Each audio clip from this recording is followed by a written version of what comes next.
വന്നട്ടെ.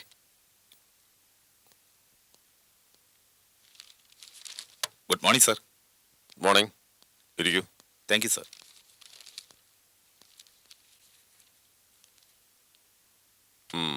എന്തായി ഷിപ്മെന്റ്? ശരിയായിട്ടില്ല. മനഃപൂർവ്വം സമ്മതിക്കാത്തതാണ് സർ. ഇങ്ങനെ പോയാൽ ലക്ഷങ്ങളുടെ ലോസാണ് നമുക്ക്. അവന്റെ മാമൂല് കൊടുക്കാമെന്ന് താൻ പറഞ്ഞില്ലേ? ഉവ്, പക്ഷെ അവന് പണം വേണ്ട. പിന്നെ? അറിയില്ല, ഒരുതരം പിടി തരാത്ത ജാതിയാ.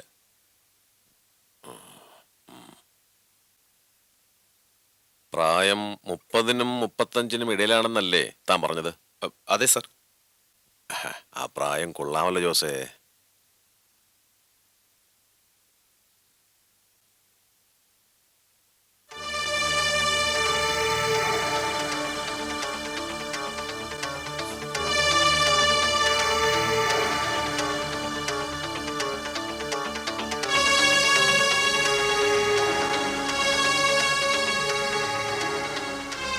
തിളച്ചു മറിയുന്ന പാലിലേക്ക് ലേശം തേയിലപ്പൊടി ഇട്ടാൽ എങ്ങനെയിരിക്കും?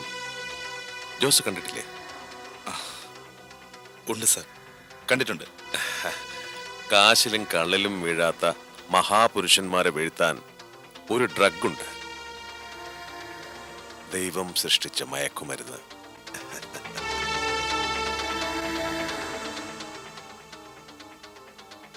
ആ, ജോസ് ഒരു കാര്യം ചെയ്യും, അവനെ ഏതെങ്കിലും ഒരു 5 സ്റ്റാർ ഹോട്ടലിലേക്ക് എത്തിക്ക്.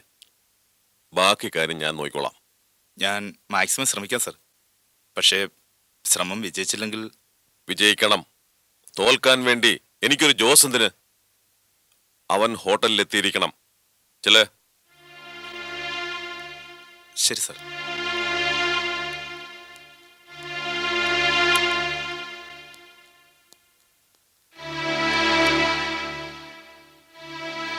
മോളെ, ഇതാ ഓറഞ്ച് ജ്യൂസ്, കുടിച്ചാട്ടെ. ഞാൻ ചോദിച്ചില്ലല്ലോ രാമേട്ടാ. അത് സാരമില്ല, കുടിച്ചാട്ടെ. എനിക്കിപ്പോ വേണ്ട രാമേട്ടാ. അതൊന്നും പറ്റില്ല, കുടിക്കണം. രാമേട്ടാ. No darling.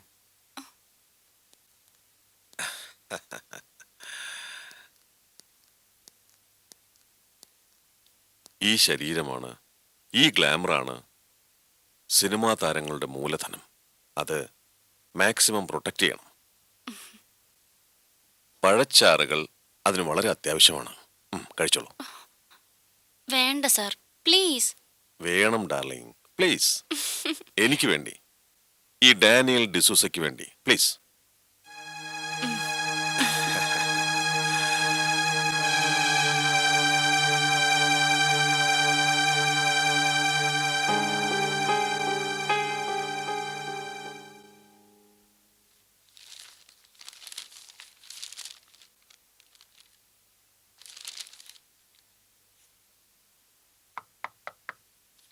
Yes, come in.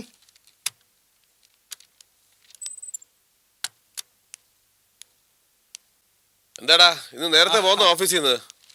ആ, പാലക്കാടായിരുന്നു, ഒരു ആർട്ട് പടത്തിന്റെ ലൊക്കേഷനിൽ. ഇന്നലെ വെളുപ്പിന് അങ്ങോട്ട് വണ്ടി കയറിയതാ. ദേ, ഒരു അരമണിക്കൂർ അയാൾ വന്ന് കയറിയിട്ട്. പിന്നെ എന്തൊക്കെയുണ്ടാണ് വിശേഷങ്ങൾ? ഒരു വിശേഷം ഉണ്ടടാ, നിനക്കറിയാവുന്നത് തന്നെ. പക്ഷേ അത് കേട്ടപ്പോ വിഷമം തോന്നി. എന്താ എന്താ വാർത്ത? മോതിരമാറ്റത്തിന്റെ കാര്യം. ഏത് മോതിരമാറ്റം? ആരുടെ മോതിരമാറ്റം? അപ്പൊ നീ അറിഞ്ഞില്ലേ? ശങ്കർജി സാർ നിന്നോടൊന്നും പറഞ്ഞില്ലേ? എനിക്കൊന്നും പിടികിട്ടുന്നില്ല. എടാ, സുമിത്രയുടെ വിവാഹ നിശ്ചയമില്ലേ മോതിരമാറ്റം, അത് ഫിക്സ് ചെയ്യാൻ പോകുന്നു. അണ്ണാ, ഞാനീ കേട്ടത് സത്യമാണോന്ന് ചോദിക്കണ്ട, സത്യമാ. ശങ്കർജി സാറിന്റെ വായിന്ന് തന്നെയാ ഞാനിത് കേട്ടത്. സാർ ഇന്ന് ചീഫ് എഡിറ്ററെ കാണാൻ ഓഫീസിൽ വന്നിരുന്നു. അപ്പ പറയുന്ന കേട്ടതാ, അടുത്ത മാസം 10-ാം തീയതി ആണത്രേ.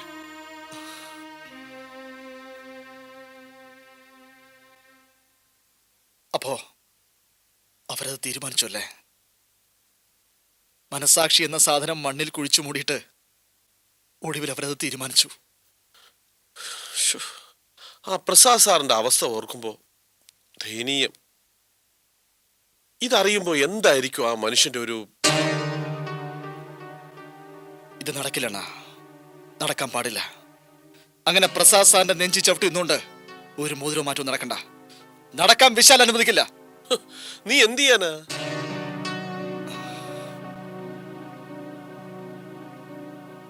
ഞാൻ ചെയ്യാൻ പോകുന്നത്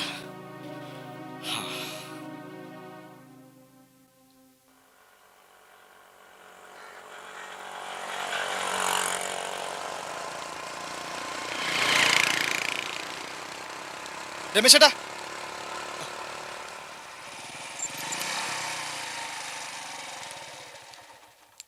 കണ്ടത് വളരെ നന്നായി. എന്താ വിശേഷം? ഒരു വല്ലാത്ത വിശേഷമാ, നമ്മളെല്ലാം വേദനിപ്പിക്കുന്ന വിശേഷം. എന്താന്ന് പറയൂ, കേക്കട്ടെ. ശങ്കർജി സാറ് തീയതി നിശ്ചയിച്ചു. ദിലീപിന്റെയും സുമിത്രേച്ചിയുടെയും മോതിരം മാറ്റത്തിന്റെ തീയതി. സത്യമാണോ താൻ പറയണത്? അതെ, വ്യക്തമായിട്ട് അറിഞ്ഞിട്ടാ ഞാൻ പറയുന്നത്. അടുത്ത മാസം 10-ാം തീയതിയാ നിശ്ചയം. ഓഹോ, കോടതി ഉത്തരവ് വരുന്നത് വരെ പോലും കാത്തു നിൽക്കാതെ ധൃതിയിൽ ഒരു മോതിരം മാറ്റം അല്ലേ? ഈ ധൃതി ആവേശമൊക്കെ എന്തിനാ? ആരെയാണ് ഇവർ ഭയപ്പെടുന്നത്?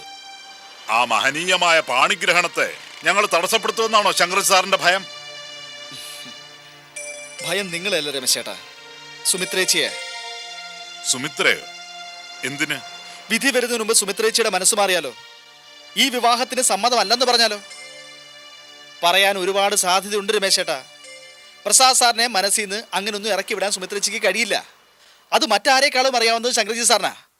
അതുകൊണ്ടാ ഇത്ര ഹറിബറിയായിട്ട് ആ ചടങ്ങ് നടത്തി വെക്കുന്നത്. വിരലിലൊരു മോതിരം വീണ അതൊരു ചങ്ങലയാണല്ലോ, ഒരു തകിട് ജപിച്ചു കിട്ടുന്നതിന് തുല്യം. പിന്നെ സുമിത്രേച്ചിയുടെ മനസ്സിലേക്ക് പ്രസാദ് സാർ പ്രവേശിക്കുകയില്ല. നല്ല ബുദ്ധി. ഇതിനെന്താ വേണ്ടെന്ന് എനിക്കറിയാം രമേശേട്ടാ. എന്നാ ഞാൻ പോട്ടെ.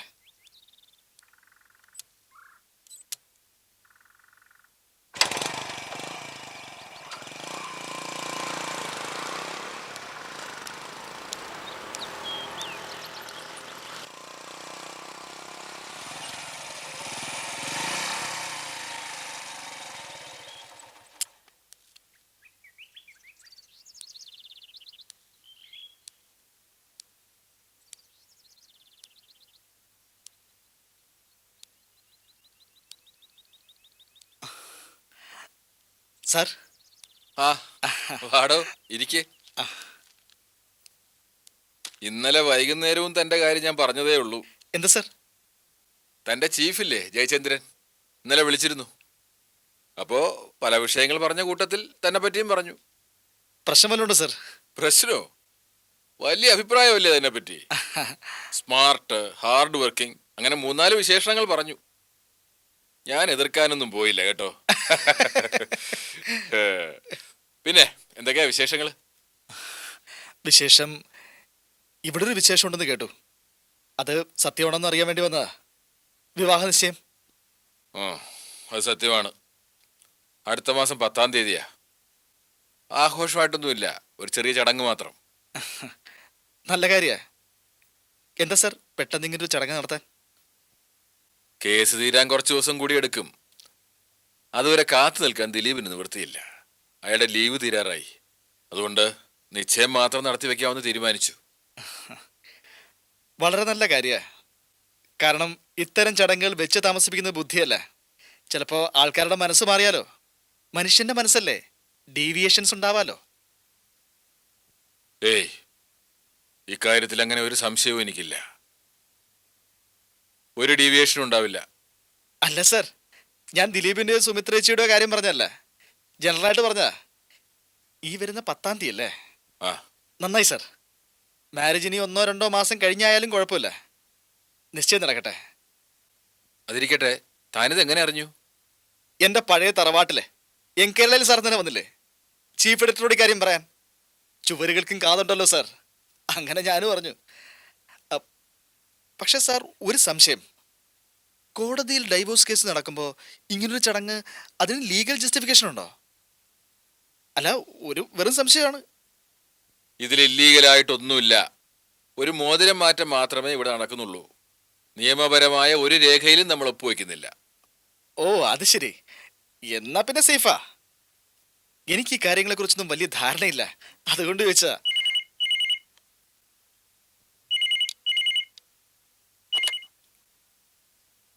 ഹലോ, അതെ. ആ എന്ത് വിശേഷം? ഒന്നുമില്ല.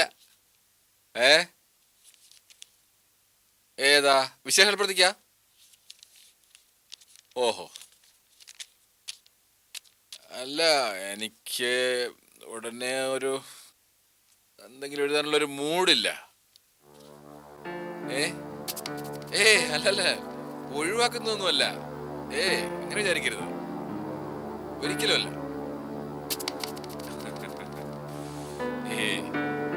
അല്ല അല്ല അല്ല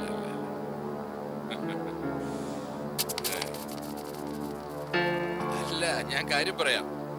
അതെ, എനിക്ക് ഇവിടെ കുടുംബത്തിലെ അത്യാവശ്യ കാര്യങ്ങളുണ്ട്. എൻ്റെ മകളുടെ എൻഗേജ്മെന്റ് നടക്കാൻ പോവാണ്. അപ്പൊ അതിൻ്റെതായ ചില തിരക്കുകളും കാര്യങ്ങളും ഒക്കെ ആയിട്ട് ഇങ്ങനെ കഴിയുകയാണ്. കോൺസെൻട്രേഷൻ വേണ്ടേ എഴുതാനൊക്കെ? ചുമ്മാ എഴുതുക എന്നൊക്കെ പറഞ്ഞാൽ എങ്ങനെ?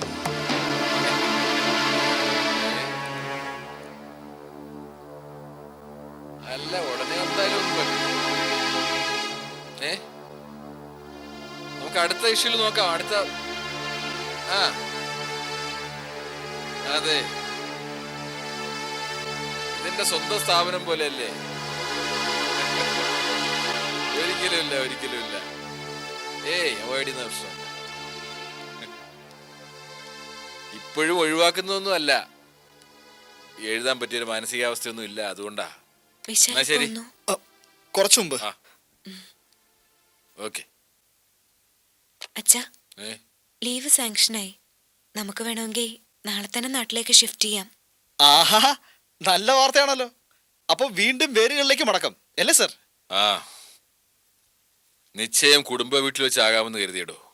അതല്ലേ നല്ലത്? അതാണ് വേണ്ടത്. അപ്പൊ സർ, ഞാൻ ഇറങ്ങട്ടെ. വീട് ഷിഫ്റ്റിംഗ് സമയത്ത് ഹാജരായിക്കൊള്ളാം. ശരി സർ. ആയിക്കോട്ടെ. അപ്പൊ സുമിത്രേച്ചി, ആശംസകൾ. വിശാല ചായ കുടിച്ചോ?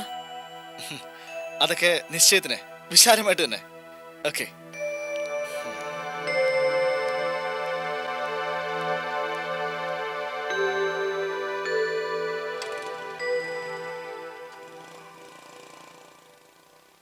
ഇത് എവിടത്തെ മര്യാദയാണ്? ഡൈവോഴ്സ് നടപ്പിലാക്കും മുമ്പ് പുതിയ വിവാഹ നിശ്ചയവും മോതിരം മാറലും. ഇവരൊക്കെ മനുഷ്യരാണോ? അവർക്ക് ഇഷ്ടമുള്ളത് അവർ ചെയ്തോട്ടെ രമേശേട്ടാ. എല്ലാം മിക്കവാറും അവസാനിച്ചു കഴിഞ്ഞില്ലേ? ഇനി എന്തായാലും നമുക്കെന്ത്? അവരും നമ്മളും തമ്മിൽ ഇനിയൊരു ബന്ധമില്ലല്ലോ. അതെ രമേശ, അവർക്ക് അവരുടെ വഴി പോകാൻ സ്വാതന്ത്ര്യമായി കഴിഞ്ഞു. അവർ പോയിക്കോട്ടെ. അത് ശരിയായ പോക്കല്ല ബാലമാമ. നമ്മളെ വിഡ്ഢികളാക്കിയിട്ടുള്ള പോക്കാണ്. നാടകം കളിക്കായിരുന്നില്ല അച്ഛനും മോളും? മനസ്സിലൊരു കാമുകനെ ഒളിപ്പിച്ചു വെച്ചോണ്ടല്ലേ അവൾ ഇവന്റെ കൂടെ കഴിഞ്ഞത്. എന്നിട്ട് ദാമ്പത്യ ബന്ധത്തിൽ പൊരുത്തക്കേടുകളുടെ ഘോഷയാത്രയാണ് പോലും. ആ കാമുകന്റെ അടുത്ത് എത്താൻ വേണ്ടി ഇവനെ മാനസിക രോഗിയാക്കിയില്ലേ ആ പതിവ്രത.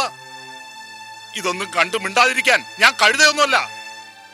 മഹാസാഹിത്യകാരന്റെ സാഹിത്യകാരിയായ മകൾക്ക് ഇങ്ങനൊരു മുഖം കൂടി ഉണ്ടെന്ന് സമൂഹം അറിയണം. അറിയിക്കും ഞാൻ. അവൾക്കെതിരെ കേസ് കൊടുക്കണം പ്രസാദേ. എന്തിന്? അതുകൊണ്ട് എന്ത് ലാഭം നമുക്ക് കിട്ടുക? മറ്റൊരാളെ വേദനിപ്പിച്ചിട്ട് എനിക്കൊന്നും നേടണ്ട. പകരം നീ വേദനിച്ചോളാന്ന് അല്ലേ?